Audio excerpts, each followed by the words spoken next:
Hello guys, welcome back to CodeCat channel. In the previous session we learned how to create a canal alignment. In today's session we learn how to calculate the catchment area and how to calculate the contour capacity. So subscribe to the channel to get more updates on the new videos and hit like for the video to get a link in your mail for the working files. And any doubts you can mail me here. Will help you sort out. So we'll start the class now. We have stopped the work at this stage. You can create the mother value by your own, which it is same as canal element. Only thing that differs here is the assembly part. Just check out with that thing and you can create a mother value over here, the same as canal element. And if you have some doubt, you go back and watch this canal element video once again. Now I just need to check out what is the cut and fill volume required to create this bund. So go to grading option. Okay, grading option, the menu bar, and we have an option here called as grading utility. Grading utility, go for grading value tools. So here it tells you, so 12.79 cubic meter has to be cut, and then so I mean 69,693. So most of the part is a fill part if you want to create a bund of this particular elevation. So what is the net fill?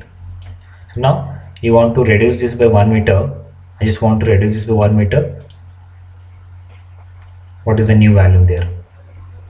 So it will calculate and it will give you. So once you reduce it, so this has to be cut and this has to be filled, and this is the net group lowered by 1 meter. So you can cross verify, either you can reduce it by 1 meter, and if you want to increase it by particular height, you can enter the value in this particular column and use this option to increase and reduce this. This is how you can calculate out, and you can even export the same thing to Excel sheet for your record. Next video is I need to calculate what is this catchment area, what is entire catchment area. So if you want to calculate for entire thing what is catchment area, you can, but that my bund lies somewhere here, so I would be interested to know what is contour capacity of this, only this half the portion. So how do I divide this portion from the entire portion from this particular segment from the entire portion? How would I divide it? So in order to divide it, I'll just take a polyline and then I'll create an outer boundary, and then I will delete the rest of the part, and then I'll calculate only the contour capacity of this thing. So take a polyline. So I'll just take the center line of the but there is one more thing. Okay, there is minor thing, like you have to even raise the points and then you have to calculate the catchment volume, because the catchment volume is a factor of the catchment area, and catchment and the contours are formed on the basis of the elevation of point. So in this case the points, even if I raise it by 2 meters, the point will be at the same elevation. So even I need to raise the point height and then I need to create the surface. So even the contour values will differ. The moment the contour values will differ, the distance with the contour differs, and the catchment value will also differ. Even that's a factor. For understanding purpose, we just keep it simple. And if you want to know in detail, you just mail me. You require that particular video, then I'll make a new one. For the first stage, since the first like learner stage, this is fine. Now I need to separate this part of the segment from the whole surface. So this is an existing surface, so go back to your surfaces and existing.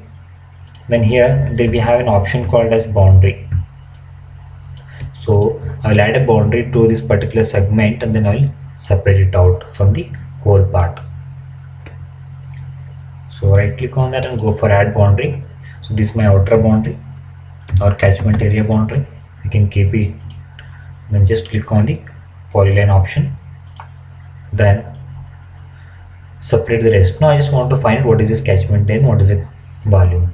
So we could have selected few more points, because this very small area, it would have spread out in a wider area. We could have calculated few more points, but just for an understanding we'll learn how to calculate the catchment area and volume. So go for analyze option in the ribbon and go for design option and stage storage. We just give a name. This is contour capacity or catchment area and contour capacity, catchment area and value. So what is the project name? So we are dealing with a new tank project. Basin description, you can give a name. So there are two methods to calculate the value. One is average and area method, and one is conical approximation. I hope people have read it in irrigation how to calculate this value. So if you want to go with only average and if you want to go with conical approximation, you can go with in average and area we get more value, and because in conical approximation you'll get a much more accurate value, like the way we have like Simpson's method and Simpson's method and 1/3 rule to calculate the area. The same way we even have two more rules. And then we need to, I want to go with both the methods and click on define basin. So this is my outer basin. So just click on define. Now I need to select my surface. So it will give me the entire value. Say what is this counter elevation from 8, it has started from 850 to 864, all the counter elevation, and it will give me what is the counter area for that particular elevation. This particular column is counter area, and what is the incremental depth, what is the average and area increment, and what is the conical increment, and this is average and cubic meter, what is the counter capacity. So finally we just cross verify with the value. So this is the average and method, this is a conical method. So 79,349 cubic meter and 79,976.64 cubic meter. This is the value. So if you want to export it, create a report and you can save it in .txt format, and later on whichever the table you want, whichever the column you want, you can keep it, and the things that you do not want, you can erase it. This is how we will calculate the grading volume and the contour capacity and the volume capacity. And for this thing, the cut and fill for canal, cut and fill for the mother valley, you have to go back and watch the video from highway design. So any doubts, I want the people to mail me. Next set of videos will be on land development, that is parcel development. I'll be teaching you how to create a parcel, and then we'll design it according to the regulations, like how much percentage of area should be left for residential, how much percentage of area should be left for parking and all, and how much area should be left for open space and for roads. We'll design it according to that, and we'll create a parcels, and then we'll know what is the area of each parcel, what is the bearing of each parcel, and segment length. All those things we learn one by one in the next video. So subscribe to the video, don't miss out. Like you'll miss the notifications. Subscribe to the videos to get a new video, to get a link in your Gmail or YouTube. So thank you and see you in the next video.